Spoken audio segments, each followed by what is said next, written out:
anche grazie appunto al riconoscimento della validità e dell'interesse da parte di tutti gli altri, anche di tutti gli altri. Oggi avete illustrato gli effetti che la legge di stabilità ha sul territorio di Trieste. Di quali interventi principalmente si parla? Gli elementi principali sono innanzitutto, per quanto riguarda una questione che era sorta in questi ultimi mesi, sulla gestione dei minori stranieri non accompagnati. Allora, il Comune di Trieste non pagherà più una lira perché si accollerà tutta la regione, questo vale per tutti i comuni ormai piccoli e grandi.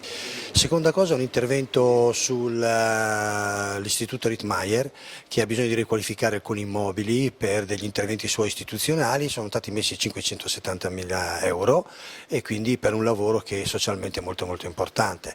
Così come un altro elemento che per riqualificare la vocazione turistica della città, un intervento sul museo ferroviario per la riqualificazione del museo ferroviario, altri €500.000. Per quanto riguarda il capitolo sociale, la misura di inclusione attiva, che numeri ci sono a Trieste? Per Trieste è particolarmente significativa perché si faccia il calcolo che circa un terzo di tutte le domande della regione sono qua a Trieste, circa 4.000 famiglie a Trieste hanno chiesto questo contributo e quindi gli verrà dato. Portovecchio, c'è stata una richiesta da parte del Comune, come ha risposto la Regione? O il Comune ha l'idea chiara di che cosa intende fare in quel territorio, o se no che senso ha metterci a disposizione 700.000 euro per infrastrutture per combinare e costruire che cosa?